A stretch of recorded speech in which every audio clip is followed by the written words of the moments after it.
All right, welcome back, friends and citizens of the Do Hard Things Nation, to another episode of the Do Hard Things podcast, where we have great discussions with engaging guests on a variety of high performance topics. I'm your host, Jay Teague, certified high performance coach, transformational mindset coach.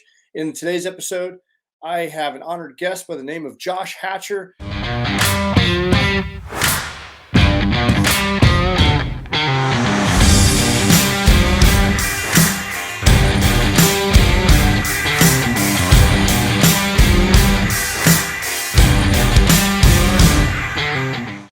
We have a fantastic conversation just about a variety of topics on personal growth and development, how to be just a better human. And I'm really excited to have Josh on. Before we get into today's interview, just a few housekeeping notes. If you haven't smashed that subscribe button, go ahead and do so. That way you're notified of future episodes. We're starting to launch additional 2 episodes a week. We're going to try that out and see how that goes with the weekly wake up. And I got a couple more ideas for future episodes that are going to add a little variety. So you're going to want to be notified of that. So please subscribe if you haven't already done so. Secondly, asking a huge favor, take a moment and go leave a review on Apple iTunes. I know maybe iTunes isn't even your favorite form of a podcast medium. However, the reviews on there really go a long way to expanding the reach. I read every one of them, and because of the algorithm of how podcast works, that that is where it's all at. So the more iTunes reviews we have, it actually helps us on all podcasting platforms. So if you've gained any value, I just ask that you go over there, take a couple minutes, please leave a review. They go a long way for us to expand the reach. And I personally read every one of them, and it just makes me feel good knowing that this is impactful to people. So I love to read your thoughts. So thank you so much for taking the time to do that.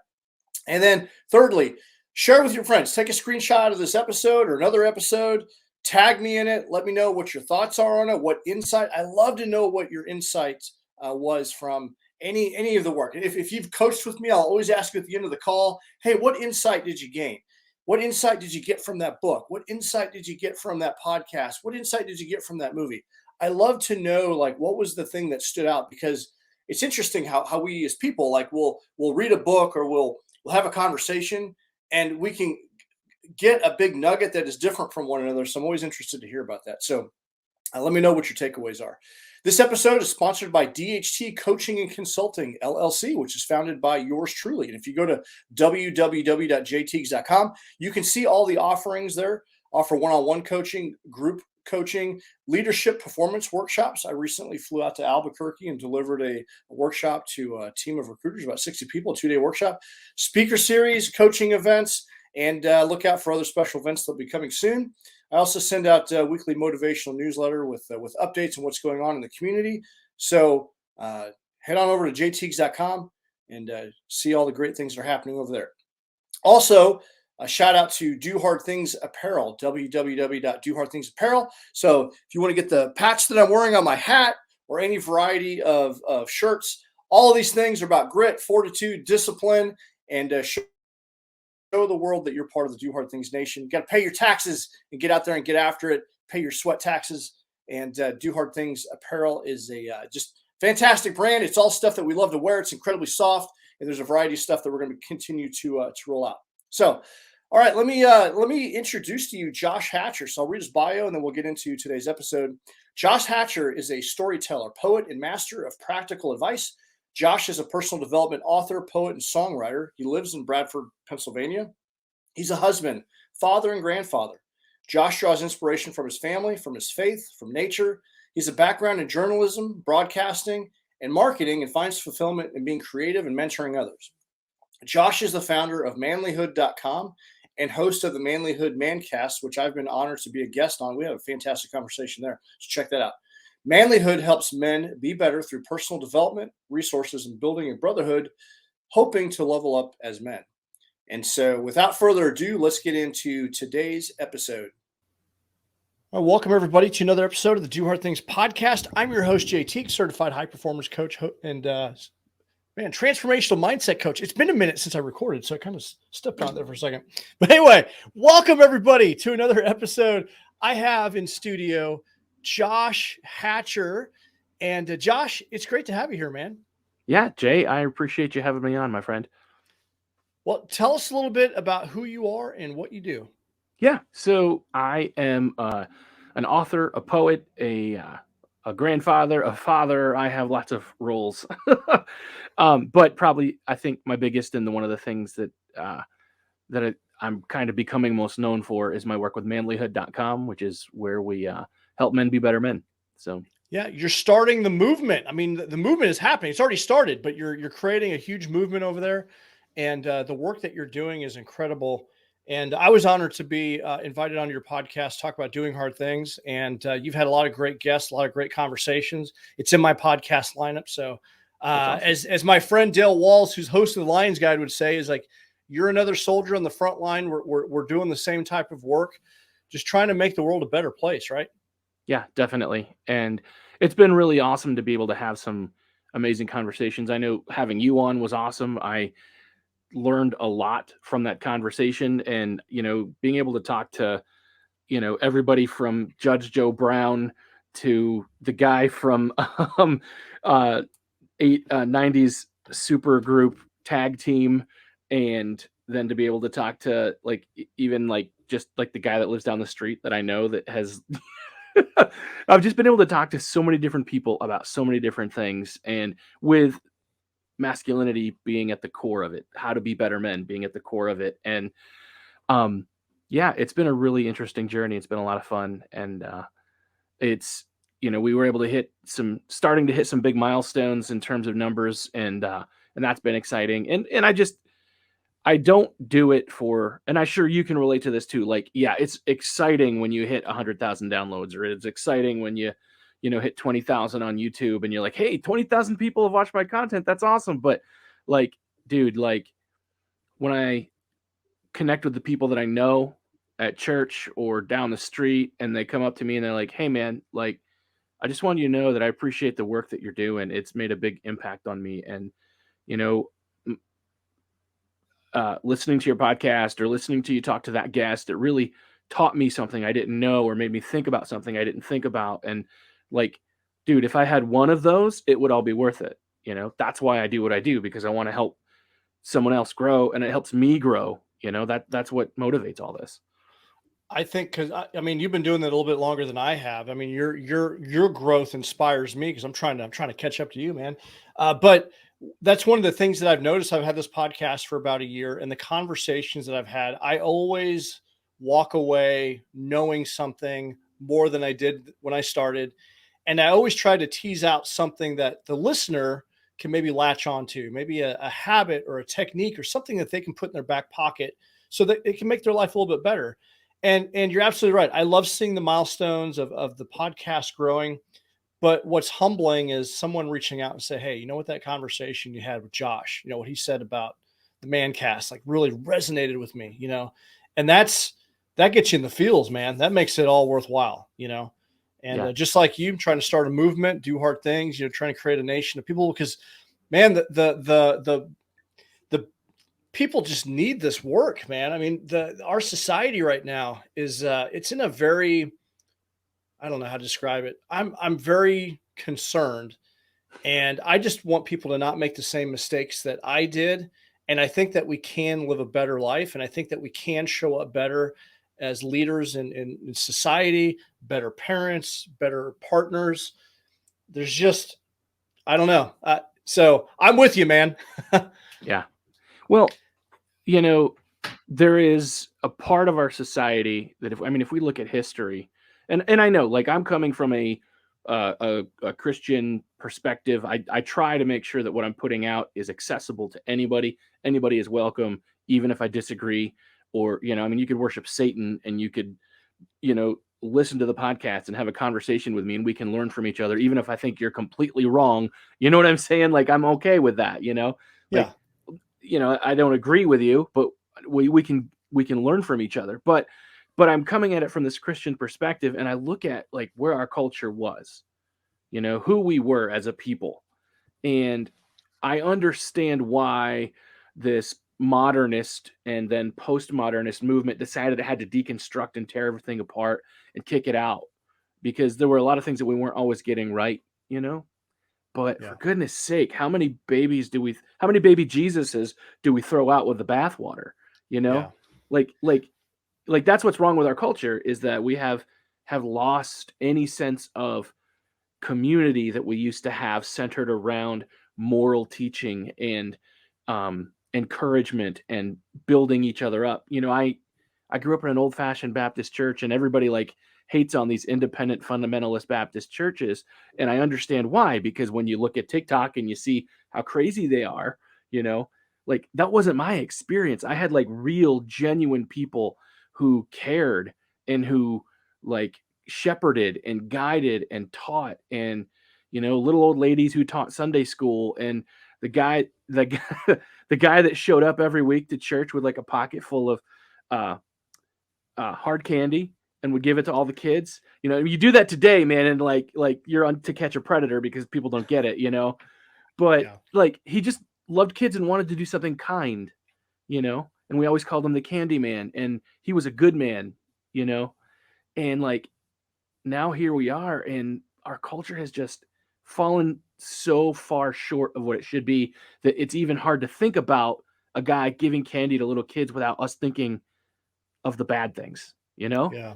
Yeah. Absolutely. It's a lack of civility, because the divisiveness in our society, in American society, has always been there. It really has. If you look throughout history, from the Civil War, and then the Vietnam era, just all these different periods, it's been there. But I think that what's standing out now is just the lack of decorum and lack of civility. And I think people are quick, especially because a lot of our communication is behind text and screens. Mhm. It's Mhm. easy to say something hateful or say something awful to someone, and I think it's just amplified by social media. So I have been, on the internet for a long time. I'm 43. Uh, I'm going to say like 95 or 96 is when I started using the internet. And everybody used like chat forums and message boards, and you could have your own username and people didn't know who you were. Yeah. And so people started saying some mean things, but now I live in this little tiny small town in Pennsylvania in the middle of nowhere. It's called Bradford, PA. It's home of Case Knives, Zippo lighters. It's a manufacturing town, but it's literally in a 30-mile radius. We have 30,000 people. And if you go out to like a 50-mile radius, it's not many more. We're like in the middle of nowhere, and the on the edge of the Allegheny National Forest, there's just acres and acres of old growth pines and hardwood forests, and we're in the middle of nowhere. And um you know so this whole concept of being anonymous on the internet was this thing. I used to be a moderator on a site for our town where everybody would get on and they would badmouth everybody, but nobody used their real names, right? Well, now those Facebook has replaced that. So there's this group called Bitchin' About Bradford, and it was recently featured in the Wall Street Journal and like the Seattle Times, because somebody had seen on the group that are like our local McDonald's, everybody like basically went on the equivalent of a strike. Like they all just walked out and put like a handwritten sign with misspelled letters like "We all quit" or something. And but there's this group, and people get on there and they say the worst possible things you could imagine saying to a human being, like horrible things with their real names attached. And I'm like, if somebody said that to my face, as good of a Christian as I am and as devoted to turning the other cheek as I am, I would break their nose. Do you know what I mean? Yeah. Yeah. I know that was like a long story to get to that point, No. but like our culture has completely tossed out any sense of civility, and we hide behind our keyboard muscles. It's ridiculous. Yeah. No, and that's a challenge as I raise three teenage daughters, into this new world. It's like they have a completely different upbringing than what I've had, and it's a challenge. I'm struggling sometimes because they need to be able to communicate, and they tend to be pretty shy in general. But a lot of their communications online. So I want to foster their ability to communicate online, because that's where everyone's at, while also balancing their ability to communicate in real life. And I don't know, it's a challenge. Yeah, definitely. And the things that are being said to them and about them on the internet are horrible. like the way that people cyberbully, I mean, I was actually bullied as a kid, right? Like, uh, and back in those days, if the best cure for a bully was a punch in the nose. And so, like people would say things mean to you and you would stand up for yourself, and then it would get physical, and then you'd bust them in the nose. And the teacher would say, that kid deserved it. So problem solved, you know? And now we're raising kids and they can't stand up for themselves, or they're considered a bully as well. And it's a mess, man. I Yeah. I am like very grateful that I live in a small town where, yes, we have our problems, but I can't imagine how much more amplified it would be with, a million people living in a 30-mile radius. Yeah. Yeah. Well, it's interesting you mentioned the punching the bullies in the nose, because when I drop my kids off to school, almost every day that I drop them off, I'm always like, be nice to your teacher, listen to your teacher, pay someone a compliment, punch bullies in the nose. I always told them that don't be bullied. You may get in trouble at school. You're not going to be in trouble with dad. We'll figure that out. We'll figure out all of that, but don't let people bully you. And Yeah. at some point we have to stand up for ourselves. That's when we're going to change it. So, Yeah. And, I mean, I think that's something, again, that our culture has. So like people are always like, violence is never the answer. I mean, who really? Sometimes it is the answer. I'm not saying that we should go around and be, vigilantes like Batman and punch everybody in the nose. I mean, I don't think that that's the way that we ought to do things, but sometimes there are people that just need to be set straight. I think of this time, dude, I'm going to tell you a story because it's great. So my buddy and I were playing music in the bar, played horrible covers all night long till everybody got drunk and started throwing quarters at us, and like snapping quarters at us as hard as they can and like dinging the finish on my guitar. I'm like, thanks everybody. It's been a great night. And it's 2 a.m. and we go over to this little convenience store. And as we walk in, these random guys that are like high on something come knocking on the door, and they're pounding. And the one guy that kind of walked over behind us, he turns around and he sticks his head out to see hey, is everything okay? And they just like cold cock him for no reason. They don't even know who he is. They're just high and they're stupid. And so like I watched for a second, and then they literally knocked him out, dragged him, and they're stomping him. And I'm like, we got to do something. So I like holler to the cashier, call 911, and I walk out the door, and I'm thinking I'm the only person going out here. And I'm like, I'm going to take on these 2 guys that aren't going to feel any pain. What am I going to do? And I walk outside and I walk up to them and I'm like, hey, what are you doing? And they look at me and they're like acting like manic because they're just stoned out of their minds. And I'm getting a little scared at this point. Like I always tell everybody, I'm not afraid of much, but I startle easily, but I'm kind of like, I'm ready to fight, but I don't want to. And I'm like, I felt like I was all alone, and I turned around because I'm like, is there like a garbage can or something I could pick up to defend myself if need be? And I realized that the whole store of people, there was like 20 people, they all walked out with me, and they're all standing there with their arms crossed or fists drawn up, ready to fight. And I'm like, oh, okay, that was pretty cool. And the guys ran off, and the cops came and took care of the guy. And I think they actually ended up catching these guys later. Somebody knew who they were and told the cops, and they caught the guys, and I think they went to jail for it. But yeah, one of my favorite quotes is, the only thing necessary for the triumph of evil is for good men to do nothing. Right. And I love what Jordan Peterson says is you need to be a monster. Like you need to be able to temper that. But when you need to step up and do something, you need to have the courage and to do that. And not that we want to advocate for violence, but we're not going to allow people to bully us and whatnot. So I feel like part of our problem, I'm a words guy, right? I'm a writer, I'm a poet. I think part of our problem in life is that we don't have enough words in English. So if I say the word kill and the word murder, like they're 2 different things, right? They're similar. Like if I kill someone in self-defense, I didn't murder him, And so there's 2 words with 2 slightly different meanings, and we kind of can view those 2 words differently. But like violence, we just kind of picture all violence as the same thing. But I like to box with my son when we're training. And I mean, I'm really bad at it because I'm, I'm like overweight and out of shape and I can go like a minute or two and we're just hitting pads. We're not even hitting each other, I mean, and I'm just, and I could go, I could go a little bit for a little while and I get wore out. But I'm thinking like, you know, we are like, that's technically violence if you look at the way that violence is defined, but that's not the same thing as going and cold cocking some guy at the convenience store, like I think we need more words. Yeah, I would agree with that. More words. I tell my daughters, like, use your vocabulary when trying to explain something to me. Use your vocabulary. So, well, now doing this type of work, podcasting, starting a movement, it's very challenging. It's very time consuming, right? And it's not easy work. What truly inspired or what inspired you to get started, and what is your end state with the manlihood.com?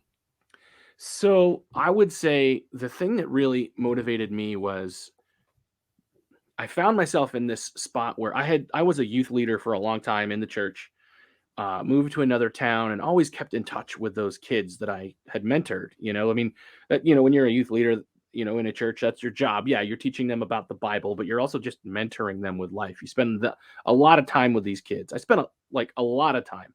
They'd come over and we'd watch a show on TV and they'd be like playing with my little kids when they were little, or we'd go out in the woods or we'd go on adventures and do stuff all the time, and I had a pretty big group. And, I moved from one small town to the next bigger town, the town with the Walmart. I moved to that town. And I kind of lost touch, and then I'd kind of start hearing stories, and like all these young men are ended up in jail for like sexual assault against a minor, or they're ODing on heroin and dying, or they're like all these, getting hooked on drugs, and all these horrible things were happening to these kids that I'm like, wait, it was my job to teach them the right way to be. And I give it, part of it was a little bit of that, almost like a guilt, like I do not do my job right.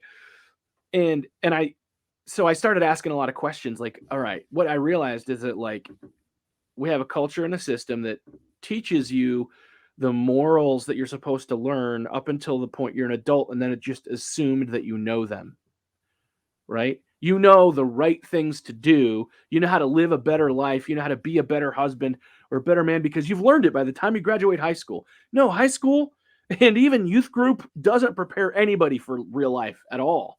And so I think that's what kind of motivated me, on top of the fact that I was finding myself in my own personal crisis. All of that was kind of compiling together, and I was trying to run a business doing graphic design and marketing, and I was doing a really crappy job. My clients were like always mad at me. I was never getting anything done on time. And I mean, I still do a little bit out on the side and they're still always mad at me. I'm still never getting anything done on time, but I have a main job now. I have a day job. And so, and that pays the bills and I can kind of, make it work. But at that point I had 4 little kids, and my wife, who her main job was taking care of those kids. And I was not doing a good job at providing for my family. Everything was a wreck. And she came upstairs one day, I had basically, I would like work, and by work, I mean, I would sit in my armchair and try not to get distracted by the internet while I worked on people's websites or, their flyers that needed to be designed or whatever. And I would try to work and not get very far, or it was a mess. It was a mess. And I realized I'd work like all night, and then I'd sleep for a couple hours and I'd get up and I'd do it again. And like the only time I'd come downstairs would be to get food and to yell at the family for being loud. And then I would go back upstairs, and, I had gained a bunch of weight, which I'm still fighting, but that's another story.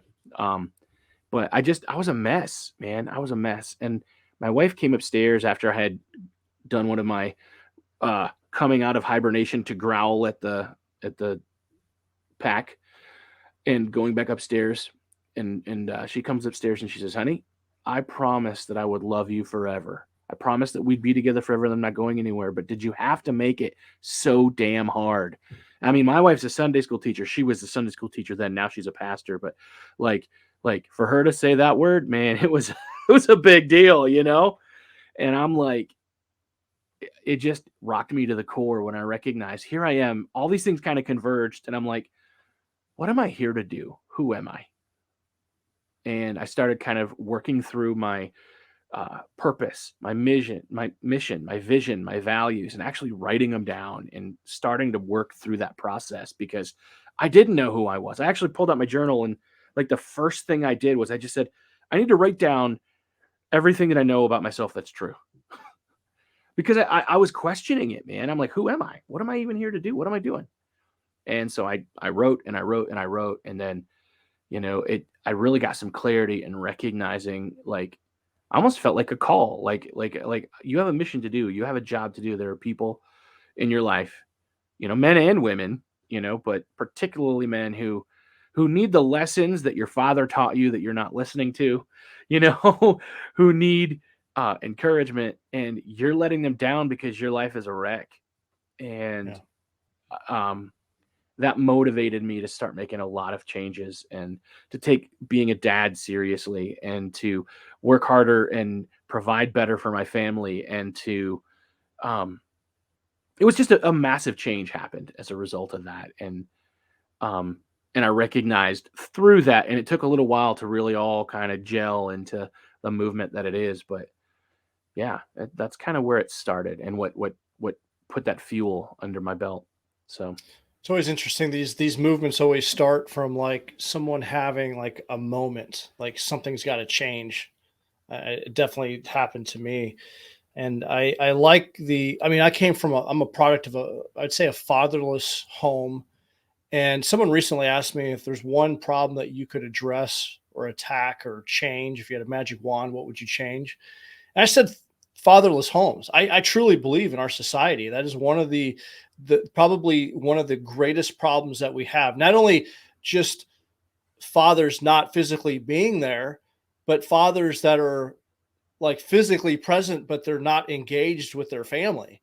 It is a significant problem, and I learned a lot of things the hard way because I didn't have an engaged father growing up. I mean, my father, when I did see him, was very emotionally, physically abusive.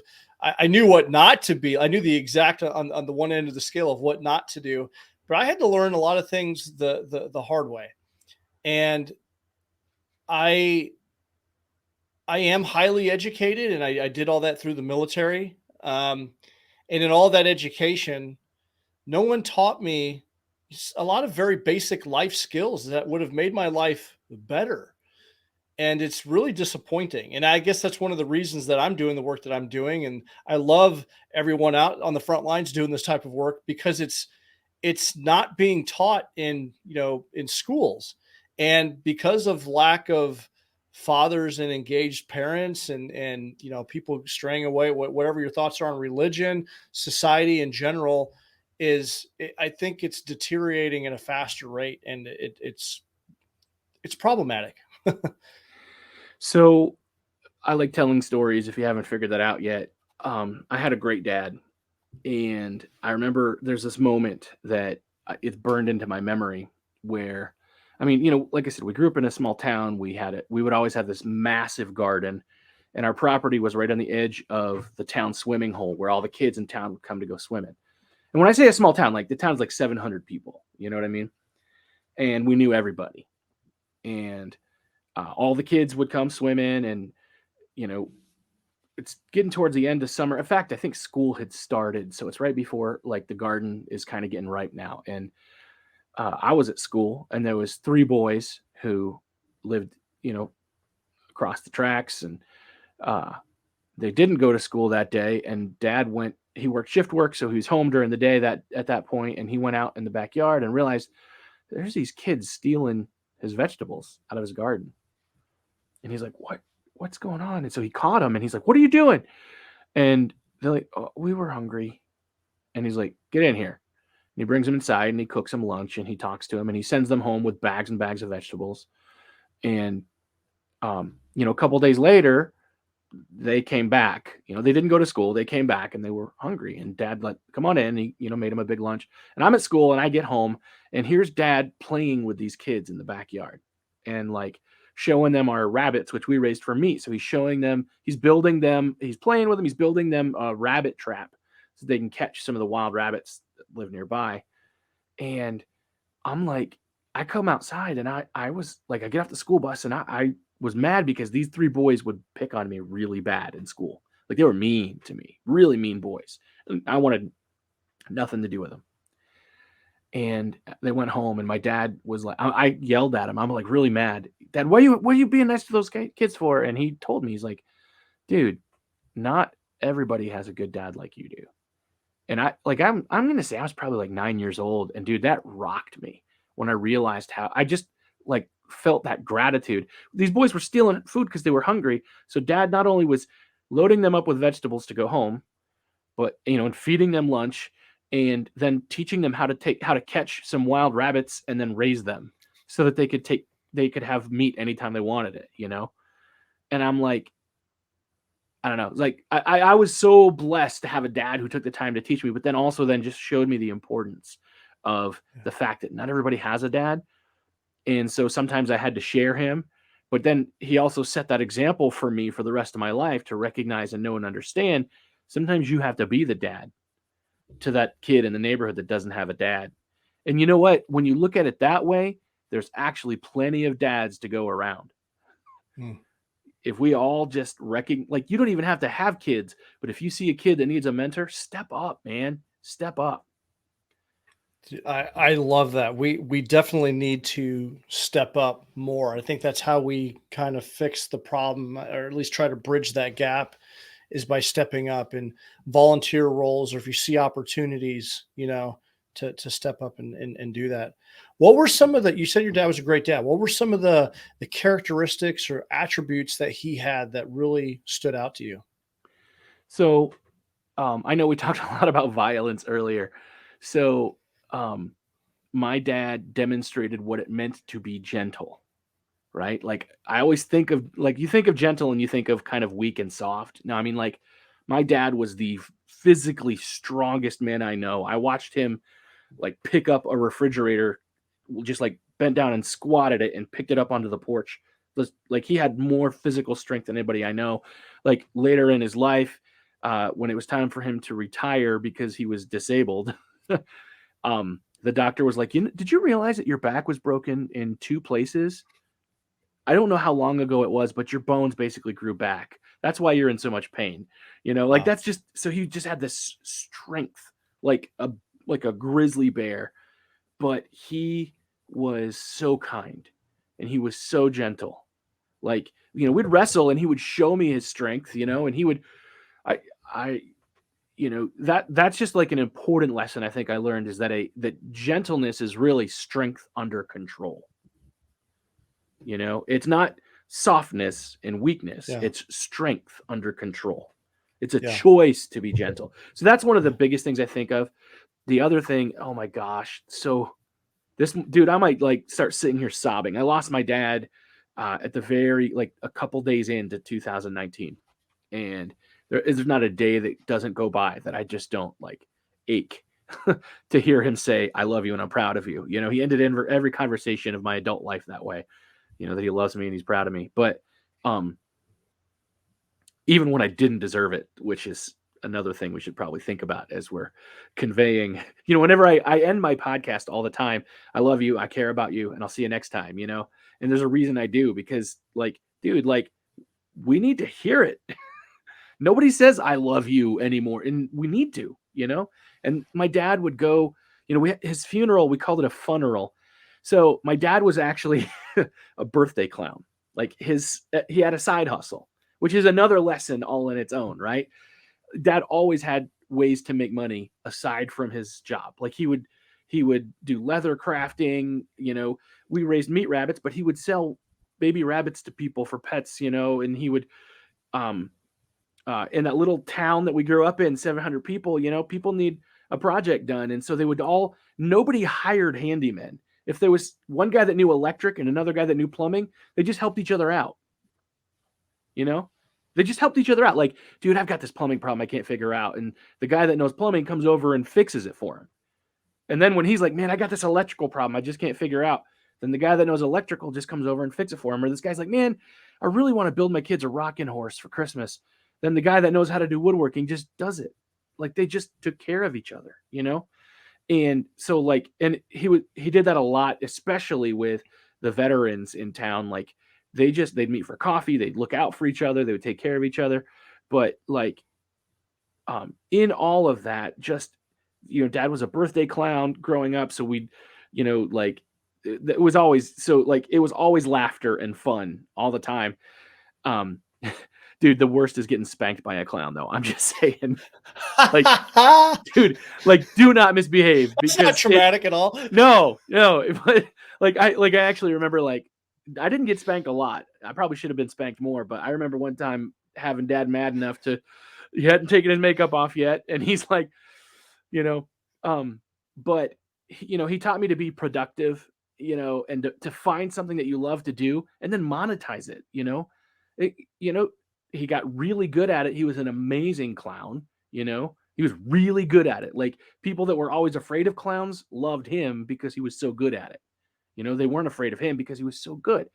But so when he died, we had a funeral, and we didn't call it a funeral. We called it a funeral. We had like animal balloon flowers, and we blew up balloons for hours. And, you know, every kid in town that came left with so many balloons, you know, because we just wanted to honor my dad that way. And we told funny stories, and yes, we cried and we laughed, and people would come up and just tell me all the jokes that he told them, you know, and it was just amazing. But the thing that blew my mind about my dad's funeral is, you know, we had to have it at the fire hall because there was nowhere else in town that could hold all those people.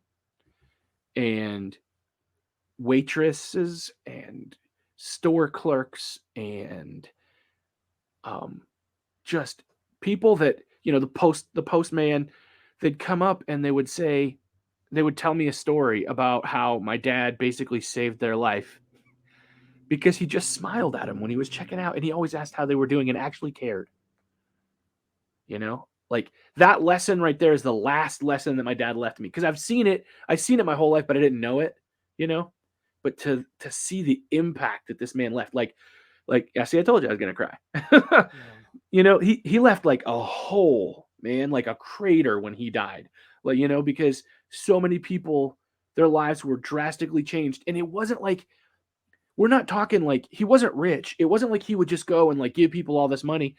But when he knew somebody was hurting, and if he had $20 in his pocket, he'd give him $20 or $5, or just the simple act of being kind to somebody and smiling and telling them a little joke. Like, that saved people's lives. Like, of all of the things that I learned from my dad, it's that. And like, if that's a lesson I can teach anybody, dude, just be kind. You could be fierce enough. I mean, dude, have you ever seen, it's a gun called the Judge. Have you ever seen the Judge? Mm-hmm. Yeah. It's basically a 410, and is it a 45 or? I think it's a, I'm pretty sure it's a 45 and a 410. It's got the shotgun shell. Yeah. And you could put either in the barrel, but he had these 410 shells that had like, you know, like 3 huge buckshot, or it was filled full of buckshot and had 3 big discs. So like, if you got shot with that thing, it would blow a hole in your chest, you know. He carried it, you know, right, you know, in his appendix under his sweatpants, you know, and he also had this little gun that I have now that it's just a little 22 about that big. And it's actually my favorite carry gun, because you don't even notice it's in your pocket till you know, but you know, I mean, he was always ready. You know, he trained with it. He knew how to use it. He was always ready and prepared, and never, of course, ever drew it on a person, never had to, you know. But I guess I say that because he was so well known for his kindness. But, you know, he's in the little general store in town, and they're all drinking coffee, and this guy comes in, and he's drunk and raising Cain, and I guess his ex, this guy's ex, was behind the counter. My dad just kind of walks over and he says, "It's time for you to go now." And the guy was like, "I'm not going to go." And Dad just kind of reaches up and he twists. I mean, this was like after Dad had cancer. He was weak. You know what I mean? You know, and Dad just kind of reaches up and twists his arm up in a pretzel behind his back and walks him out the door. and stands there in the parking lot and talks to the guy for an hour to calm him down. You know what I mean? Like Yeah. like people were concerned that there was going to be violence, and it was none of Dad's business to get involved in that scenario. It was none of his business. But he said, somebody's going to do this. It's going to be me. Yeah. So anyway, I hope that gives you some examples of things that I learned from my dad. And yeah, I think it definitely was very formational in my life. You know, Dad wasn't perfect, and he would tell me that all the time too. Like, I wasn't always a good man. I made a lot of mistakes when I was younger, you know, and as I got older, he would share some of those. There's still a lot of them I don't know, you know, but he was very humble, very kind, and I learned a lot that way. Yeah. Don't mistake kindness for weakness. Yes. That's one that was when you were describing your father, you know, being a gentle giant. But I'd rather be the warrior in the garden than the gardener in the war. Yes. And you know, be ready when you need to be. And you know, I've been in situations where I've had to de-escalate. I've been that one to step up into those situations because someone needs to do that sometimes. And I can just tell by your emotional reaction, like how much he meant to you. So thank you for sharing that. Yeah, man, he was my best friend, and you know, like I said, I'm a Christian, so I believe I'll see him again someday, and I'm looking forward to that. But no, that's awesome, man.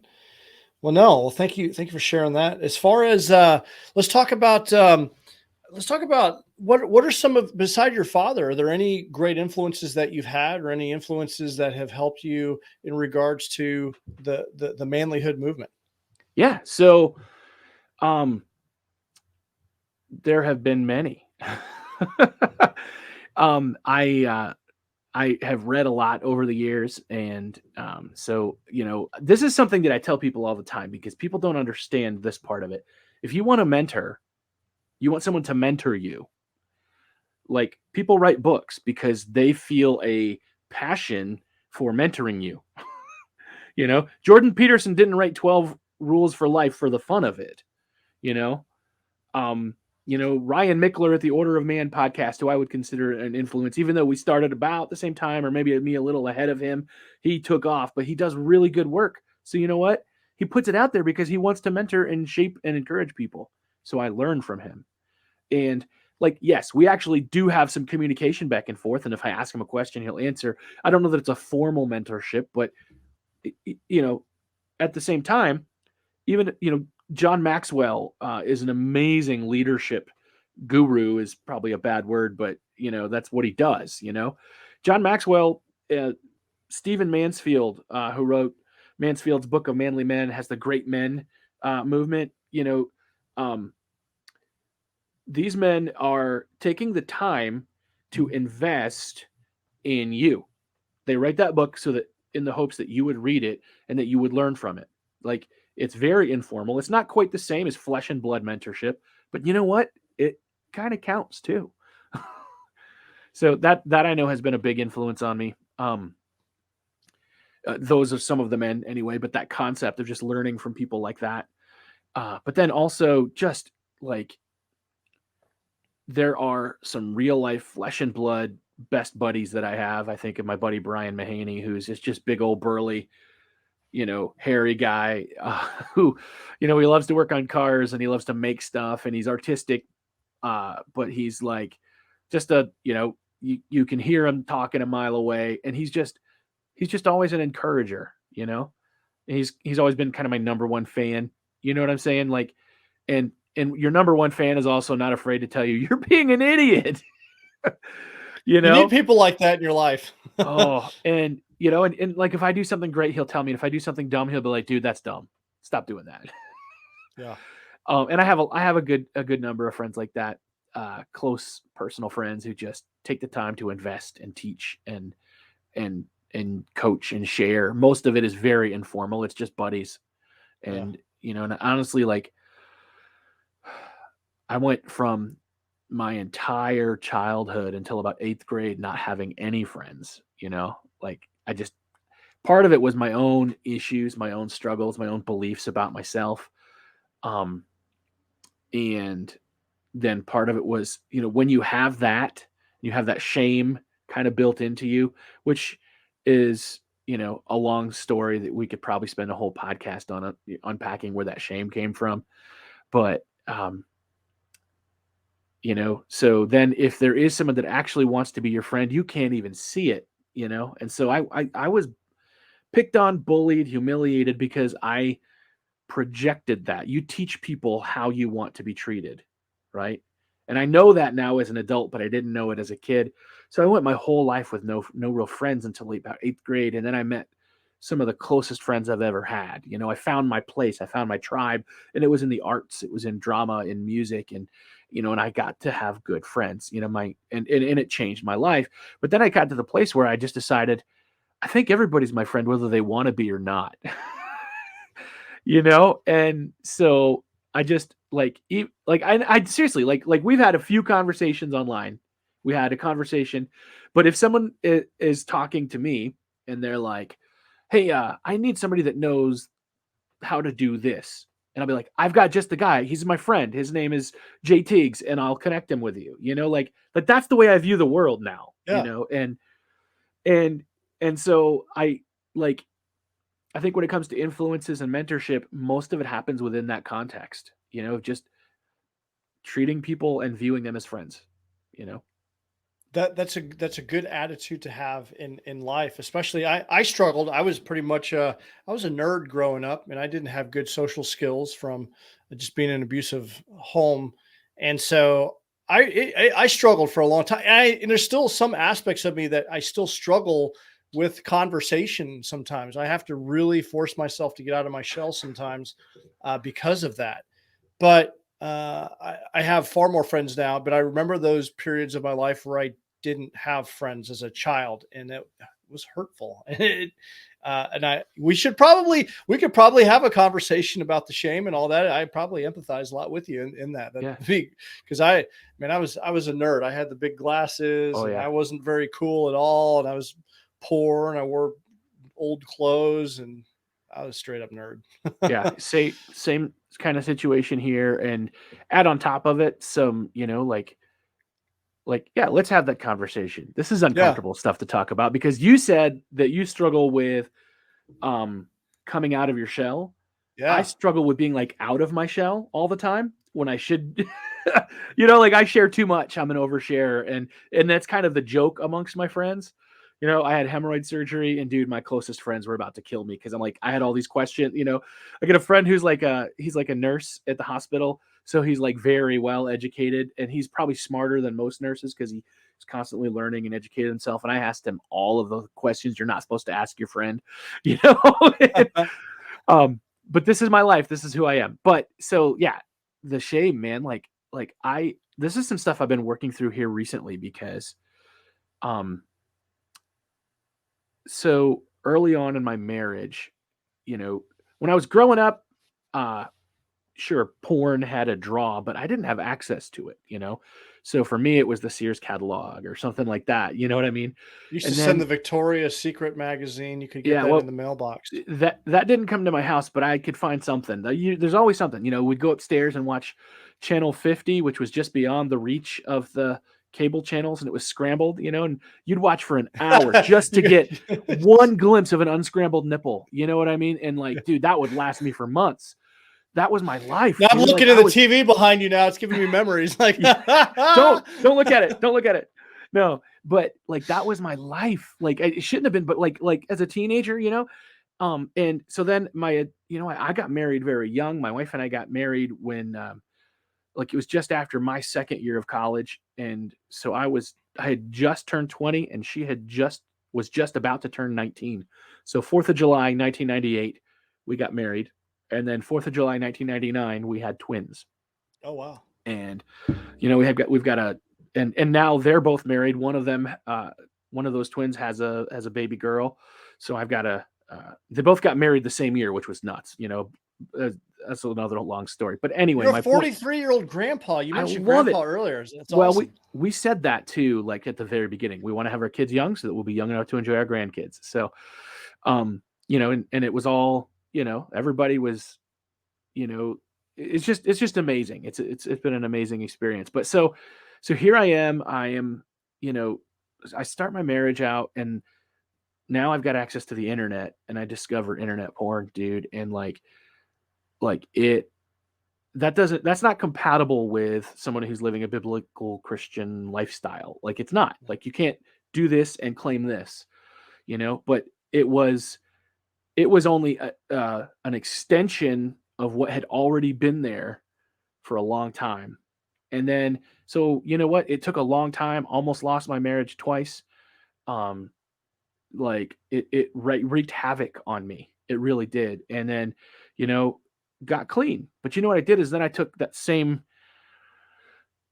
issue of shame and comforting myself with something, and I turned to food or pain avoidance, and so now here I am. I'm 43 years old. I've had a heart attack. I am way overweight, and I'll let's see, it would have been June of 2019. I had lost 100 pounds in a year, and I've gained a lot of it back, and like, so I'm here at this place now where I didn't realize how many parts of me as a healthy adult man, right, who's almost done raising his kids. I've got one left at home. How much of my life has been guided by something that happened to me when I was 3 years old, something that happened to me when I was 5 years old, something that I did when I was 6 years old. Like, there was some, and I, to my knowledge, I was never sexually abused by an adult, but kids who were taught me things that I shouldn't know and awakened in me things I shouldn't know. And I've had this degree of shame. Now, I believe like most of that's been sorted through, right? Like, I don't feel ashamed of that anymore, but I have now learned these destructive patterns that I still struggle with, because that's what I used to cope my whole life. And so, yeah, that's like this place that I'm trying to work through and understand who I am and where I fit in. And, the deal with shame is when you feel bad about who you are and you kind of hate yourself for it, then you then project that out into the world. And then the people that are vampires and that are bullies, they prey on you, and I'm not saying that everybody that's a victim of that is because of what you're projecting out. It's not the case all the time, but I do know that I, like, without realizing it or understanding it, was attracting that to myself, because they had their own set of issues and traumas and struggles. And for them, they felt powerful if they could find somebody weaker that they could push down. And so I remember being 5 years old, standing at the bus stop, and I had to walk like a couple blocks. And there was a pretty teenage neighbor girl that would walk me a couple blocks to the bus stop, and we'd stand there. And, like, kindergarten through 12th grade had to ride the same school bus. The school was in another town, like 7 miles away. So, we had a long bus ride. And there was these boys that were at the bus stop, and they were lighting matches. I'm going to say they were 14, 15. They're lighting matches and then putting them out on the back of my neck, and I didn't tell my mom because it was my problem to deal with, which was another whole set of issues that I'm still trying to figure out. But, like, I actually kind of like processed a lot of that recently, like, where I'm like, that sucked and it shouldn't have happened, and it should have never happened to anybody. And I bore that shame of being the stupid, dirty kid that let that happen to me. You know what I mean? Like, most of my life. And I let that fuel things that it shouldn't fuel. And so now here I am basically dealing with addictions, like sugar, fat, salt, and energy drinks, I've been able to cut those out, the energy drinks out, because that's what led to my heart attack, which, dude, that's another whole story, man. Like, it was a miracle there. Had a heart attack. Like, I literally was like, it felt like a spear going through my chest. And I'm like, how long ago was that? This was 2020. Oh, wow. Okay. Yeah. So recently. Yeah. So there's a spear going through my chest is what it felt like. And then Is this after you lost 100 pounds, or is this what, like, oh shit? no, I this need to was lose 100 after pounds? I'd lost the 100 pounds. And Yep. so after I lost 100 pounds, I lost 100 pounds using the keto diet, and Okay. I did lazy and dirty keto because I have never been a vegetable person. I do not like vegetables that much. And it could be because I grew up poor and we had a big garden, and maybe that's trauma. I don't know. Well, there's But certain foods I don't eat now because it reminds me of being poor. Like, I don't eat it like could tuna be. fish. I don't eat like chili mac. There's just certain foods I'm like, no, I don't know that that's what it is. It's just me kind of spitballing. I know that like when I eat, like I don't like the texture. Like I don't like something that squeaks when you bite it. Like yeah. like iceberg lettuce. You know, cabbage sometimes, but not most of the time. You know, I don't like if it I'll squeaks eat broccoli and Brussels sprouts if Yeah, you like smother sure. it in bacon. If you cook it just right, you know. But but because of that, then that was I mentioned the hemorrhoid surgery. So lost 100 pounds, and my hemorrhoids were so bad because I was not eating enough fiber, right? Screwed up everything. And I go to the doctor, and when I first went, I had hemorrhoids first when I first went to him, and he was like, "They're not too bad, but you are too heavy for the table we have. So lose some weight, come back." So I came back, and I had lost 100 pounds, and he was so proud of me. He's like, "Okay." So then he does the surgery, and afterwards he's like, "Man, these were some of the worst hemorrhoids we've ever seen. Why didn't you come to me sooner?" Thanks a lot, doc. But after that hemorrhoid surgery, I had to eat differently, and I used that kind of as an excuse to fall back into some of the same old habits, you know? I couldn't eat that same keto diet, so I'm eating differently, and I'm working fiber in, but I'm working fiber in that's not necessarily healthy because I'm picky, and I shouldn't be that way. So, and again, I'm using food to comfort.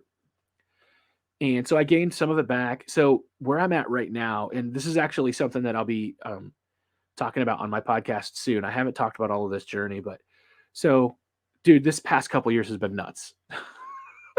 Oh, so that leads up to the fact. So I started gaining weight again, and I'm drinking like 2 energy drinks sometimes a day, and I'm eating like fried food because it feels good. Like I'm going to like Sheets and getting like jalapeno poppers, like deep fried jalapeno poppers, and like that's my breakfast.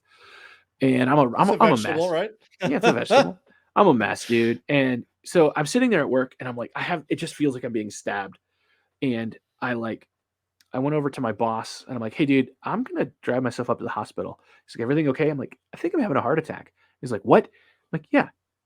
He's like, but I wasn't acting like anything was wrong because I'm tough, you know? So I drove myself to the hospital, and I call my wife, and I'm like, "Hey, honey, I'm having a heart attack. Meet me at the hospital." And this is in the middle of like COVID is happening. You know what I mean? Oh, geez, yeah. And so like they wouldn't let her in at first. Then they finally let her in, and then when I had to go up to ICU, they wouldn't let her in with me there. And again, small town, so they don't have a cardiac center because our hospital system is being completely wrecked, dude. It's like a mess. So Erie is like 2 hours away, Erie, Pennsylvania. So they put me in an ambulance, and they take me up to Erie. And right kind of before the ambulance came, they'd already given me a whole bunch of nitro. They tested like, my blood and the hormone levels, and they're like, "Oh, this troponin was released. That only happens when you're having a heart attack. It means that your heart is damaged. And so then it releases this hormone to the rest of your body." And I think it's a hormone, chemical, something. Shows up in the blood scan. They're like freaked out. They can see that something's not right. Meanwhile, everybody I know is praying for me, and like I'm in like group chats with all my buddies, and I'm like, "Dude, I hate hospitals," and I'm like, "I hate hospitals." So I'm sitting there in the hospital. I'm like texting them all, like jokes the whole time. Like I'm joking all the. That's because my father was a clown. It's probably a different kind of trauma, but I'm I'm texting them, joking about this whole thing all the way through. The nurses are coming in, and they're like asking me questions, and they're checking on me, and they're looking at the readings on the charts, and they're getting nervous, and my wife is crying, and I'm making jokes because that was my way of coping with this situation, right? Get me in an ambulance, take Oh, me up. were you scared? Were you legitimately scared? Yes, but joking and laughing about it made me feel better, so that's why we did it. So we make it up to I make it up to Erie, in the hospital. Again, joked all the way up there with the guy in the back of the hospital doing the transport, who was my neighbor, and so we had lots of things in common about the neighborhood, and get up there to the big hospital and spent the night. And then the next morning did a heart cath. Get in there, the heart cath is really weird. And the doctor keeps going, And then, he basically just says, well, I don't understand it. He's double checking everything. Everybody I know at this point is praying for me, praying for a miracle, praying that everything's all right. If God answered any prayers, it was the prayer of my wife, because she's a saint. So then the doctor's like, there's no heart damage, like none. And then they, we stayed up there for a while, and these doctors come in, they try to explain what happened, and it explained everything except for the markers that indicated that it was a heart attack. Like, well, maybe it was a heart spasm, which can happen with the energy drinks, possibly. I was also taking Adderall, like prescription Adderall for ADHD at the time. So, they're like, so all these things could have led to this. They could have led to this, but it would have led to a heart attack, or else that enzyme, it's an enzyme, not a hormone, enzyme, wouldn't have been released because of heart damage. But there was no heart damage, right? Which should have been a wake-up call for me, right? But instead, I'm like, yeah, I'm fine. I didn't have a heart attack. So, like, I tried really hard to lose weight and get back healthy again, but, like, not hard enough, And so now, after all of that kind of stuff going on, I started, we catch COVID, I catch Lyme's disease, all this crazy stuff the past couple of years. Meanwhile, I keep putting my podcast out, I keep doing what I'm supposed to do.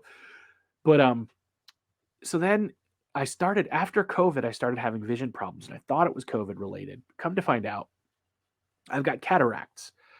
So, and I have these weird pupils that don't dilate. So they finally figured out how to get them open enough that they could see in, and they discovered the cataracts, and like, you need surgery, but you're too heavy for our equipment.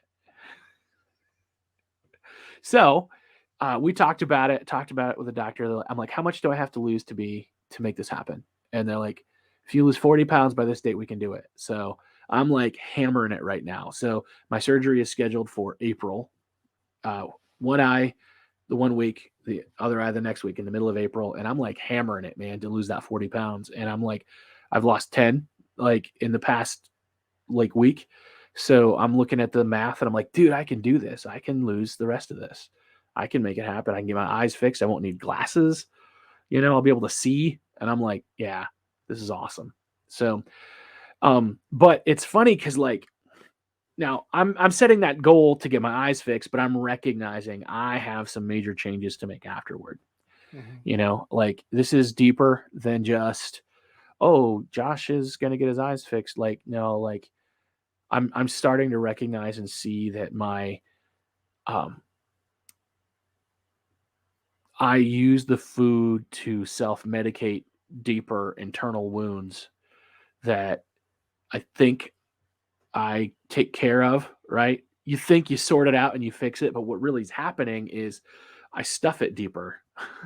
Yeah. You're masking the pain. It's a form of like escapism. It's a drug. It's a drug, right? It's giving you that dopamine hit, and it's satiating, And so there's things like that I'm starting to see in my life that I'm like, wow, like I never thought about how this affects the way that I think now. And like, I know that stuff, and I tell people all that all the time. I'll be talking to somebody, and like an addict of like, I have a lot of friends who are heroin addicts or drunks, and these guys that I get connected with, and I'm counseling them, and I'm encouraging them and helping them. And I can talk to them, and I can see through all the BS, and I'm like, did your dad do this to you when you were a little kid? I see it all. Like, I know exactly what's going on, but applying it to my own life.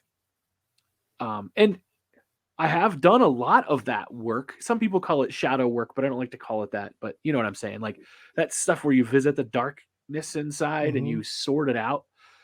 For me, it's a spiritual thing. Like, I invite God into that situation, and I ask him to show me things, and we work through this, and I try to take the truths that I know from scripture and try to apply it to my life.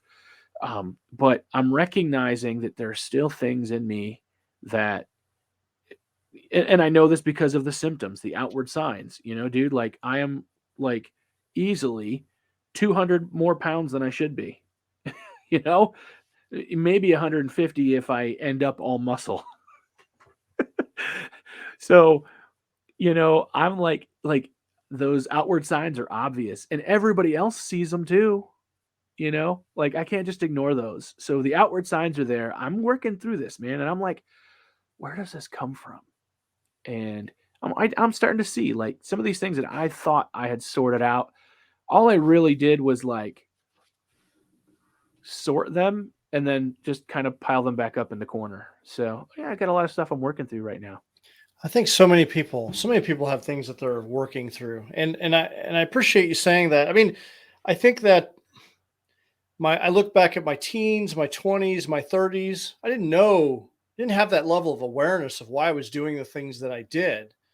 And I was kind of running from them or masking them with alcohol or video game addiction or all of these other things. And it was like when I started doing the personal growth and development work and I really started connecting and doing the work, and I really started to see and study my own behavior. And I started studying just human behavior in general. And it's like, oh shit, well, these are the things that I'm doing. And then, being humble enough to be like, you know what, I need help with this. I need a coach or mentor. I need to get myself in to see a therapist. Yeah. I'm far more aware. And it wasn't until, it really wasn't that long ago, that I really figured these things out, I guess better late than never. But I think a lot of people have to go through life and it isn't until they have like a major wake up of some kind or they just get to that state. Like 40s, I think is a pretty good, really 40s, like where you start to really figure yourself out. I think for a lot of people, it's like, okay, this is who I am as a person. This is what I like. This is what I don't like. These are all the things that I'm screwing up. And I think that you can reinvent yourself. I just recently listened to a podcast with Tim Ferriss and Rich Roll that I really appreciated. I never really listened to Rich Roll. I've heard his name pop up a couple of times, but I didn't realize that here's a guy that, was basically an alcoholic and in his, early 40s became like an ultra distance athlete and has completely reinvented his life. And that's what he talks about. And really that's a lot of the work that I'm doing as a coach and on myself. I'm reinventing myself. I'm helping my clients reinvent themselves. I'm helping transitioning military who are also reinventing themselves. And all that to say that you can reinvent yourself if you're willing to roll up your sleeves and do the work. And it sounds like you're kind of going through that process yourself a little bit, acknowledging that, hey, trauma. I had a conversation with Justin Breen. He's like, the 4 things hold you back: bankruptcy, trauma, depression, anxiety. You have to attack those things, and you really have to deal with those things because they're keeping you stuck, and you're doing things. You have habits and addictions that you have created, and you may not even be aware of it until you go to the doctor or you have a heart attack. Like, oh shit, this is my wake up call, right? And I think it's common for a lot of people. I think the other end of it too is this, like you're never done. Yeah. Like a lot of this stuff, I've worked through a lot of this and thought, oh, I'm in a better place. But the truth is, like, there's always crap to sort out. If it's not just the childhood stuff that you stuff and repress, it's the stuff that I did last week that I don't want to think about. That, you know what I mean? It's like we are. This is going to sound anti-Christian when I say it, and you can laugh about it, but we're evolving, right? Like as a person, we're not the same person we start out as. And I know that in my own life, like if I keep trying to do the things that worked when I was 20, I'm not going to get the same results now that I'm a different person. Yeah. So when I was 20 and I needed to deal with stuff, I would write a song or write a poem, or I would go out in the woods and I'd scream really loud for a little while and it got it all out and I felt better. Right. Well, now I need something a little deeper, and like, I don't think we're ever done. Like, I think that the minute we think we arrive is the minute that we get ahead of ourselves. And I'm not saying that, I know that's not what you were saying, but I think about that for myself because something I learned from Ryan Mickler was like, start before you're ready, because I was doing Manlihood was a blog at first and I was waiting to do the podcast, and I was waiting and I was putting it off because I wasn't ready. I wanted to do it a certain way. And that was something he talks about all the time. It's like, start before you're ready, just do it. Like, and I'm like, okay, I'm just going to do it. And so if you go back and look at old episodes, like, I tried a whole bunch of stuff to figure out what I liked and what I wanted it to be, and you listen through, you're like, what is this? This doesn't make sense. This doesn't add up. I'm not taking them out of my, unless they like are contrary to my vision. I'm going to leave them in there in my old catalog because they have value. But now I know what I need to do, right? Yeah. Same thing is true in your life. It's like, okay, so you need healing in this place. Well, start working on it. Like, start doing the things you need to do. But like, you're going to see this differently in 10 years. You're going to see this differently in 1 year because you're not the same person that you were then. And if you are, if you're the same person next year that you are right now, something's probably not right. Absolutely. Absolutely. We're constantly evolving, and you can be evolving in a positive way. You can be evolving in a negative way. That's And called that really- devolving. Yeah. Devolving. Yeah. So you need to have self-awareness of that. And a lot of people are pretty oblivious to their habits. And and then they wake up, they're like, oh, I'm 40 and I didn't take that trip to Europe. I didn't do this. I didn't do that. Why not? Well, because you're letting life pass before you and you're not really aware of yourself. And yeah, so that's a challenge for a lot of people, for sure. Yeah, I know that's something that I've been trying to work with, especially with what I'm doing with the podcast. I'm going to take some time off of my solo shows so that I can focus on losing weight. I've got quite a few interviews in the hopper. I'm ahead with that. I still have to do some editing on them, but like, I do a weekly solo show on Tuesdays, and then I release my interview with somebody on Thursday. So I got plenty of interviews, but I'm caught up. Like, I think 2 weeks from now, which I know this might air later, that's okay. But 2 weeks from today that we're recording this, I have those episodes kind of in the bank. But then I'm going to take some time off because I need to focus on losing weight, focus on getting healthy, and then I'll come back around. But I think that in the process of all this, one of the things that I'm learning is, like, dude, don't misrepresent who you are. Don't put on a face. Don't put on a show. Don't try to be this super mentor that knows all the answers, because daggone it, I don't. And I screw it up every day. And so, like, if you listen to episodes of the podcast from like 2 years ago and you compare them to right now, and you really look at who I was then versus who I am now, I'm a lot more real with my struggles, and I'm a lot more real with what I'm going through right now. My wife listens now, and she didn't at first, and she got sick of hearing me talk about it all the time. So she decided she's going to listen to my podcast. And she told me that if you want me to not listen, all you have to do is mark it explicit. I'm like, okay, I'll be sure to drop a couple swear words or make sure my guests do. And I'll mark that one explicit. But, but she listens. And the other day she's like, you kind of got real there. Because I was talking about my struggles and the things I'm frustrated with, because I'm recognizing and understanding, like, what good is what we're doing if we're not showing that we're working through this too, Yeah, I think we definitely need to do that. I mean, there's so much just BS out there. If you look in social media, it's all highlight reels. It's everyone putting their best foot forward, but that's not reality. It's like reality TV is not reality TV. It's not real. There's a lot of it in this men's movement too. Like, I have interviewed a couple people where I'm like, dude, you are, in my mind, I didn't push him too far to say it, but I'm like, you are so full of crap that it is like dripping off of you. Yeah. Because they put on this facade in this show. And I'm not going to say who it is, but I can guarantee you that if you watch season 5, especially the interviews, you'll see him. You'll be like, that guy is full of crap. JTX is not one of them. I wasn't in season 5. I'm pretty open and honest about my crap, but no, there's people like that are out there. And I remember, was it a year or so ago, the Hollises, they had I forgot the first name, Rachel Hollis and her husband. Yeah, that's the girl watching the face guy, right? Yeah, they had a podcast together talking about happy marriages, and out of nowhere they announced that they're getting a divorce. It was like, what have you guys been talking about for the last couple of years? It's so disingenuous, and the bottom line, all that to say that everyone is dealing with something. Everyone's dealing with something. And if you think that they have it perfect and you think that everything is peachy, it's not. Now, the argument for personal growth and development and doing this work is it enables you to pivot. When I'm having a bad day, I lost my shit on my daughters tonight. I felt bad about it. And I go back and apologize and kind of work through, explain. But in the moment, I'm like, man, I really wish that I could control myself better, and we all have that, but what personal growth and development does, it allows me to reel that in a little bit and go back and have a better conversation and right that wrong and modulate my energy a little bit differently than I did 10 years ago. Yeah.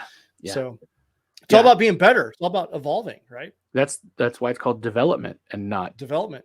Like I like the word transformation because it's a good word, but transformation is like never instant. It rarely instant. You know what I mean? Like it almost like I picture a transformer, right? Like Optimus Prime turning from the from the truck to the robot, that's pretty quick. But development is a great word for it because it's like the end result is transformation, but it's a slower process, and it takes time to develop it. You do it truth upon truth upon truth upon truth, I saw something. I don't know if it was a tattoo or it was a little doodle or something, but like maybe a great tattoo said optimistic prime. Like we're going to be okay. I love it. Let's roll out. Let's roll. Yeah, man. Well, hey, we're about an hour 10. I always like to, as we move to the exit of the door here on the podcast, I always like to ask a couple just questions about, how you live your life and some habits that you have. How do you and your wife connect? How do you deliberately connect? Do you guys have like a date night or routine or anything like that? Yes, we have a date night, which we didn't do for a long time. And we kind of hit a wall a couple of years ago where we're like, we need to start doing this again. And so right now it's every Friday night, unless there is something that's happening on Friday, then we will make sure to move it to another night. Mm-hmm. Like she's going to go out of town for some ministry thing this weekend. So she gets back Saturday. So she's going to leave Thursday. When she comes back Saturday, we'll have date night, which is really hard right now because I'm trying to eat like super healthy on plan and we like to go out to dinner. So like that makes it a lot harder, like we have to come and we live in a small town. So there's not much to do and it's winter. So we've got to find something. Yeah. I live in a small town too. And it's like the eating around the small town is tough because what's on the menu. It's usually not as good as a bigger city and it's tough. It's a challenge. And like, so like if I'm right now, like I'm eating super strict, but even when I'm not eating as strict, my goal is to eat keto, only eat it healthier with more vegetables, in case my nutritionist is listening. Which, dude, that you need to get that guy in your show. His name is Justin Willoughby. I'll talk about him right now. Perfect. He weighed 799 pounds, and wow, he lost over 600 pounds without any drugs or surgery other than weight loss surgery.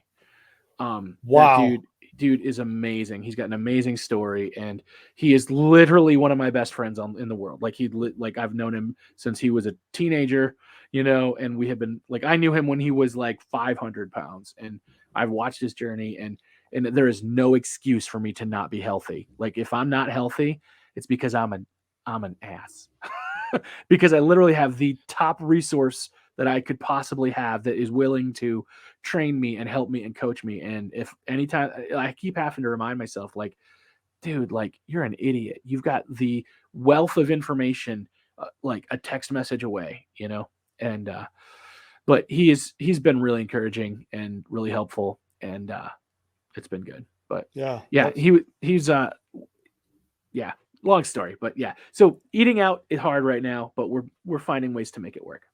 No, that's good. Well, what was it about? Like how did in your marriage, like, what was it? Why did you decide, what was the moment of like, okay, we need to like do something. So when you are not spending, we've raised 4 kids and at that point we still had 2 of them at home, I think. But I think he was in his senior year of high school or junior year. The older one, he's on his own now. But like our whole life had been focused on the kids, and making sure they had what they needed. And we would get time alone and time together, but not a lot. And like we just recognized that we needed it because we needed to build it and needed to make it important. And so we started doing it. Dude, the first 6 date nights, all we could do is fight and argue. Oh, Like, it was horrible because we weren't used to spending time together like that. mm-hmm. And we would get so frustrated with each other, and we had to learn to like each other again. I mean, our marriage wasn't like a wreck and crumbling. Like, we're going to make it work. Do you know what I mean? Like, that's just who we are. We're going to make it work. It might not always be pretty, but we're going to make it work, you know? But I'm going to say we might have been, now, if I give it a letter grade, I'm going to give it a B minus. My wife would have given it a C minus, right? It's always that way. If I asked her right now, it's probably a B minus, and I think it's like an A minus. But I like the grading though. It's like, hey, where are we at? You know, you where are need we to at? grade. Where are we at right now? We don't do that though. I'm doing that right now, but we don't do that. I was like, that's actually a decent. That's not a bad idea. It's not a good idea if you don't want to hear it. Well, going back to having awareness, right? If you don't know, you don't know. Right. But we were at a tough spot, and then we were doing date night, and we were doing well with date night, but then then COVID hit, right? And like, that was real, that whole lockdown time frame. So my wife is, at this point, she's a pastor of a church that was like 450 people, which is a ton of people in a small little town like ours, you know. Then COVID hit, and like, we're like less than half that now, you know what I mean? And immediately we were like 0 because we couldn't even meet. So like, her whole world, like, she just started this position, and her whole world comes crashing down, and she's like, what do I have to do? What do I do to make this work? And, you know, and it was all this. Then I lost my job temporarily because my job wasn't sure if they could stay open, so they laid me off. So like, we went through some struggles and hurt and hardship, and then the heart attack comes, and it reveals in her a lot of fear and emotion and depression that started to come out. And she's been very open about it, so I can share that, you know. And her depression, you know, was really hard because I have my own issues, but I'm a man, and we men like to, you know, stuff them so we can function, which is a gift that men have. I want to say that, like, dude, people are always like, oh, we men, you know, they always stuff their emotions and function, and that's not healthy. It's not healthy long term, and we do need to get in and dig all the crap out. But dude, the ability to compartmentalize our pain so that we can take care of business is a gift. But it's only a gift if you aren't going to treat it like you're a hoarder. Because if you don't go in and clean it out later, it overflows. So I'm in that place where I had stuffed and compartmentalized everything, and I thought we were doing fine because I wasn't looking at it, right? Until the hoarder starts coming out, and then her depression. And so we kind of hit another wall there, and we started meeting with another couple from our church who just like spent a lot of time like working through it was just a program that they had, and just kind of like talking about like our emotional pain and what we were feeling. And it was very difficult for me because I do not like bearing my soul, those parts of my soul, you know. And so it was pretty transformational for us. And so, you know, 2020 was a hard year.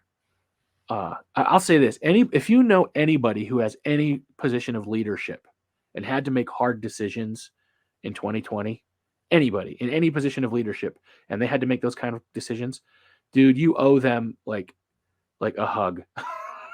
Yeah. Be patient with people who have to make, like, all the way up to the presidents that we can't stand and we want to fight and argue with. Dude, like, they've got really difficult decisions to make, you know. Like, try to look at people like that with compassion, because like, the weight and responsibility of making those kinds of decisions, it takes a lot out of you, and it starts revealing stuff in you that has to be cleaned out and dealt with so that you can function. And I know that that's what we went through. It definitely, all that pressure opened up some stuff that we had to work through. And so I think we're doing better. It's not perfect, never be perfect, but it's definitely, our relationship has grown. And, you know, another little thing we do is we pray together every night, you know. And like that scared me. I believe that a man is supposed to be a spiritual leader in your home, right? but my wife has this learning style that is so different than mine. So like if we do, if we try to read the Bible together, like my brain is just like, I cannot comprehend the way that you're doing this. You know what I mean? Like we can't learn together very well.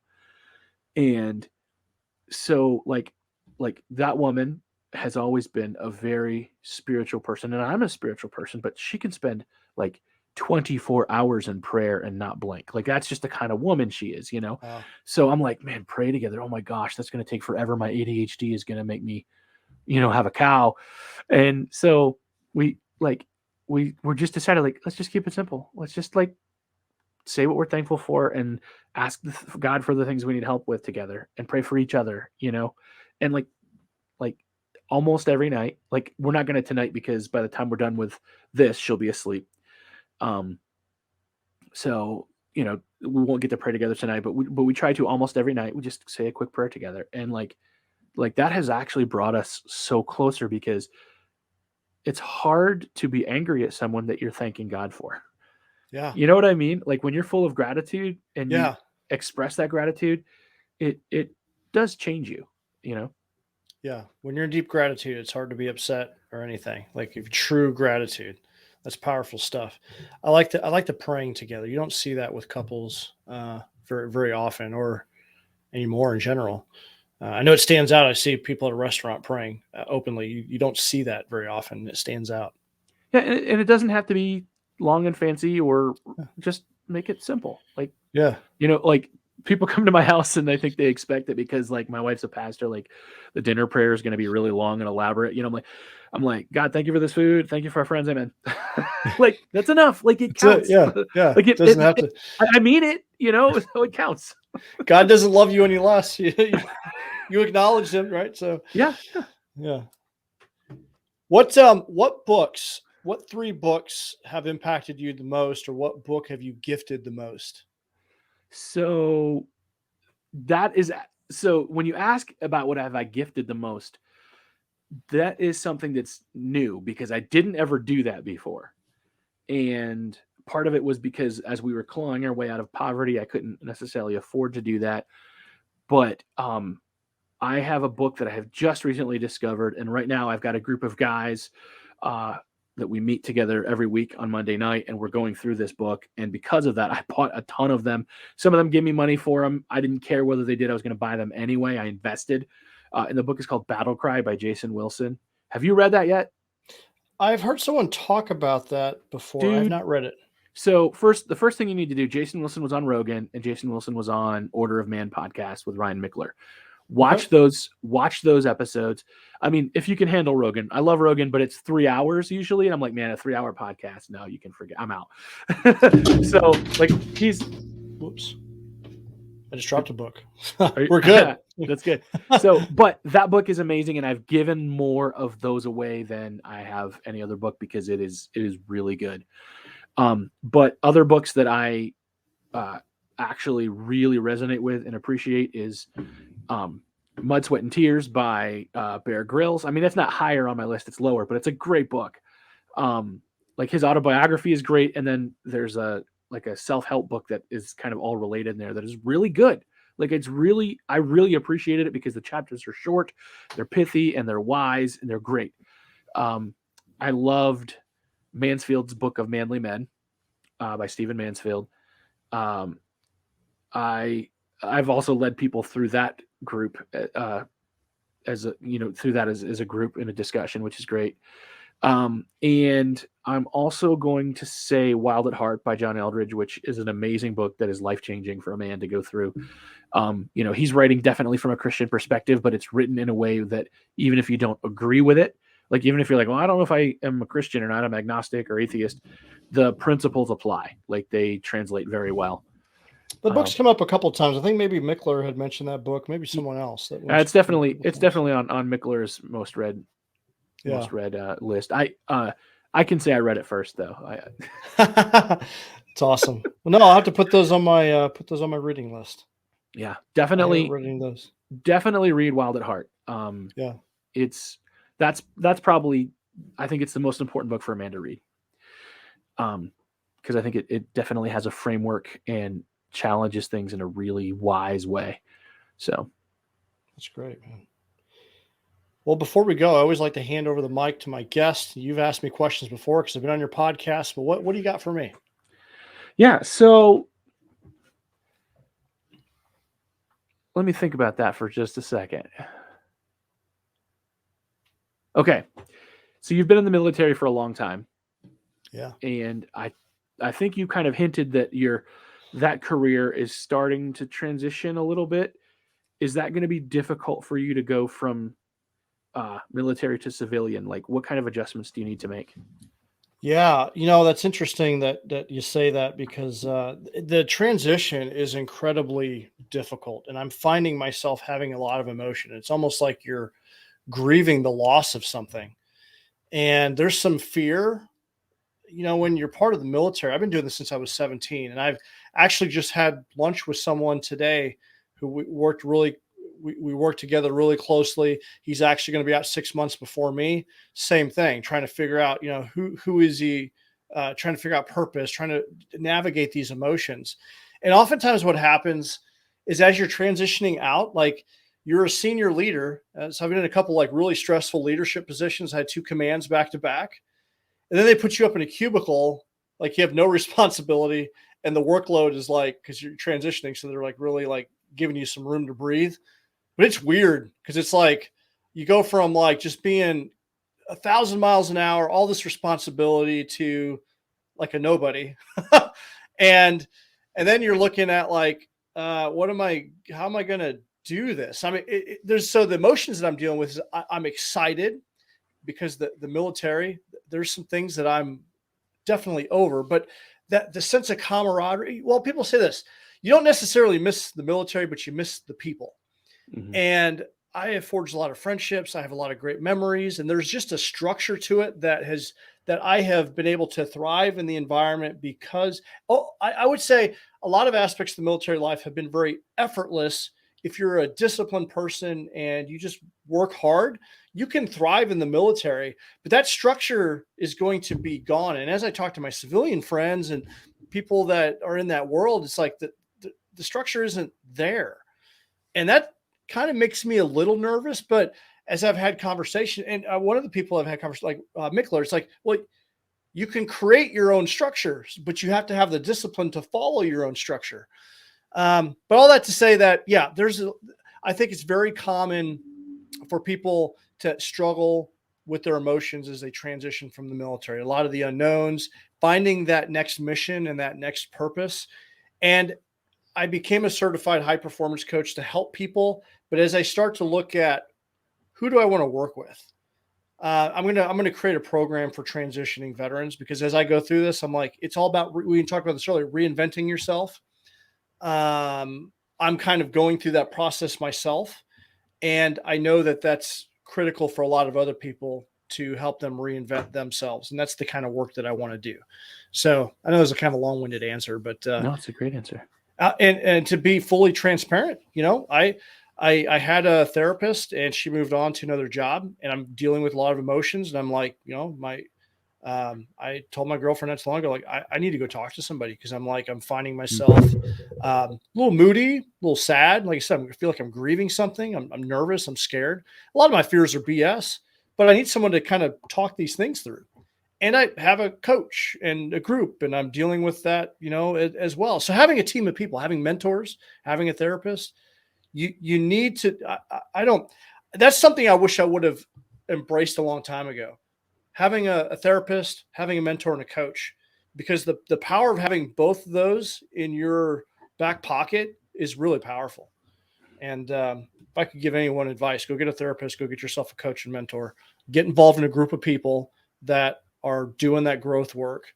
And so you can really lean on that'll change your life.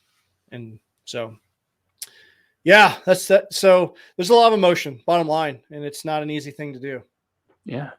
I think it would be cool to have you on my podcast again sometime in the future and talk about what that was like, because I know that would be a really cool discussion. So thank you for that answer. I would love to. And I need to probably keep a little bit more notes. I could probably write a book around the topic because it's the work that I want to do. And and I've got some brothers and sisters that are on the same path, and we're all we all have the same emotions. It's tough. Yeah.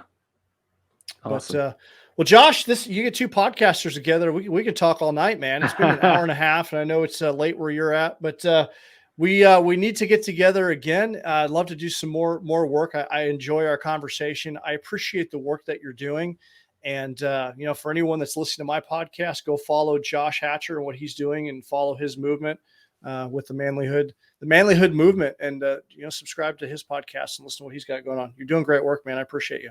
Awesome. I appreciate you too, man. Same thing. You're doing excellent work, and I definitely have appreciated what I've been able to kind of glean and learn from you. So thank you. Yeah. Sending you lots of thoughts and prayers as you navigate your health and surgery in April. I really appreciate being open about the challenges that you have, because I don't care whoever's listening to this or watching us, like, we all have challenges. We all have struggles. And we need to face them head on and not medicate and run from them. Yes. I think if that might be the one takeaway from this podcast tonight is that. So yeah, your demons will eat you if you let them. Yes, your demons will eat you if you let them. So, well, I appreciate you, brother. For those listening, keep doing hard things, and we'll see you guys in the next episode. Thank you so much for listening to today's episode with Josh Hatcher. If you like this podcast, please subscribe and share with your friends. I'd love to know what your big takeaway was. So tag me on social media. Let me know what your thoughts were. What did you get from, what insight did you get from the conversation with Josh? And you can connect and follow me at, basically any social media platform. And if you want to connect with Josh, go to joshhatcher.com, click on the show notes. You can connect with him directly. If you want to follow his movement, add his podcast to your lineup, I would highly encourage you to do that. And take a moment, leave a review on iTunes. Helps us, continue to expand the nation here and continue to build the community. If you're ready to level up, you're ready to join a community of goal-crushing people, some accountability, and you can go at personal development alone, but when you're with a community of like-minded individuals that will help hold you accountable, you're going to be coached and mentored by myself, Tom Kayat, and just everyone else in the community. You can level up a lot faster. So check out the Forge, an exclusive mastermind dedicated to personal growth and development. Go to jteagues.com, reach out to me directly. We'll get you set up there. And so thank you for listening. In the meantime, keep doing hard things. We will see you in the next episode.